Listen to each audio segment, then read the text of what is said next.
ಪುತ್ತೂರು ತಾಲೂಕಿನ ಆರ್ಯಾಪು ಗ್ರಾಮದ ಸಂಟ್ಯಾರು ಜಂಕ್ಷನ್ ಬಳಿ ಮಾಣಿ ಮೈಸೂರು ರಾಷ್ಟ್ರೀಯ ಹೆದ್ದಾರಿಯಲ್ಲಿ ಗುರುವಾರ ಸಂಜೆ ಮಾರುತಿ ಶಿಫ್ಟ್ ಕಾರೊಂದು ರಸ್ತೆ ಬದಿಯಲ್ಲಿ ನಿಲ್ಲಿಸಲಾಗಿದ್ದ ಮಾರುತಿ ಆಲ್ಟೋ ಕಾರು ಹಾಗೂ 5 ಬೈಕ್ಗಳಿಗೆ ಡಿಕ್ಕಿ ಹೊಡೆದು ಆರೋಪಿ ಚಾಲಕ ಕಾರಿನೊಂದಿಗೆ ಪರಾರಿಯಾಗಿ ತಪ್ಪಿಸಿಕೊಳ್ಳಲು ಯತ್ನಿಸಿದ ಘಟನೆಗೆ ಸಂಬಂಧಿಸಿ ಸಂಪ್ಯ ಪೊಲೀಸ್ ಠಾಣೆಯಲ್ಲಿ ಪ್ರಕರಣ ದಾಖಲಾಗಿದೆ. ಶಿಫ್ಟ್ ಕಾರು ಆರಂಭದಲ್ಲಿ ಬೈಕ್ಗೆ ಡಿಕ್ಕಿ ಹೊಡೆದು ಗಾಯಗೊಂಡಿದ್ದ ಬೈಕ್ ಸಹ ಸವಾರ ಬಂಟ್ವಾಳದ ನಿವಾಸಿ ರವಿ ಬಿ ಅವರು ಘಟನೆಗೆ ಸಂಬಂಧಿಸಿ ಸಂಪ್ಯ ಪೊಲೀಸ್ ಠಾಣೆಗೆ ದೂರು ನೀಡಿದ್ದಾರೆ.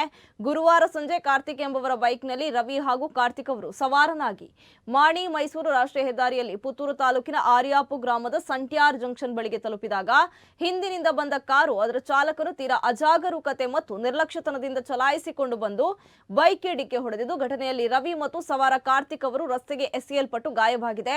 ಬಳಿಕ ಅಪಘಾತ ಎಸಗಿದ ಆರೋಪಿ ಕಾರು ಚಾಲಕನು ರಸ್ತೆ ಬದಿಯಲ್ಲಿ ನಿಲ್ಲಿಸಿದ 5 ಬೈಕ್ಗಳಿಗೆ ಡಿಕ್ಕಿ ಹೊಡೆದಿದ್ದು ಆ ಬೈಕ್ಗಳು ಜಖಂಗೊಂಡಿವೆ ಎಂದು ರವಿ ಅವರು ಪೊಲೀಸರಿಗೆ ನೀಡಿದ ದೂರಿನಲ್ಲಿ ತಿಳಿಸಿದ್ದಾರೆ. ಇನ್ನು ಸಂಪ್ಯ ಪೊಲೀಸ್ ಠಾಣೆಯಲ್ಲಿ ಆರೋಪಿ ಕಾರು ಚಾಲಕನ ವಿರುದ್ಧ ಪ್ರಕರಣ ದಾಖಲಿಸಿಕೊಂಡಿದ್ದಾರೆ. ಆಲ್ಟೋ ಕಾರು ಮತ್ತು 5 ಬೈಕ್ಗಳಿಗೆ ಡಿಕ್ಕಿ ಹೊಡೆದ ಕಾರಿನ ಚಾಲಕ ಪುತ್ತೂರಿನ ವಿದ್ಯಾಸಂಸ್ಥೆಯೊಂದರಲ್ಲಿ 8ನೇ ತರಗತಿಯಲ್ಲಿ ಕಲಿಯುತ್ತಿದ್ದ ಅರಿಯಡ್ಕ ಗ್ರಾಮ ವ್ಯಾಪ್ತಿಯ ಅಪ್ರಾಪ್ತ ಬಾಲಕನೆಂಬ ಮಾಹಿತಿ ಲಭಿಸಿದೆ. ಆರಂಭದಲ್ಲಿ ಮುಂದಿನಿಂದ ತೆರಳುತ್ತಾ ಇದ್ದಂತಹ ಬೈಕ್ವೊಂದಕ್ಕೆ ಡಿಕ್ಕಿ ಹೊಡೆದ ವೇಳೆ ಆತ ಗಾಬರಿಗೊಂಡ ಪರಿಣಾಮವಾಗಿ ಕಾರು ನಿಯಂತ್ರಣ ಕಳೆದುಕೊಂಡು ಯದ್ವಾ ತದ್ವಾ ಚಲಿಸಿದೆ ಎಂದು ಮಾಹಿತಿ ಕೂಡ ಲಭಿಸಿದೆ.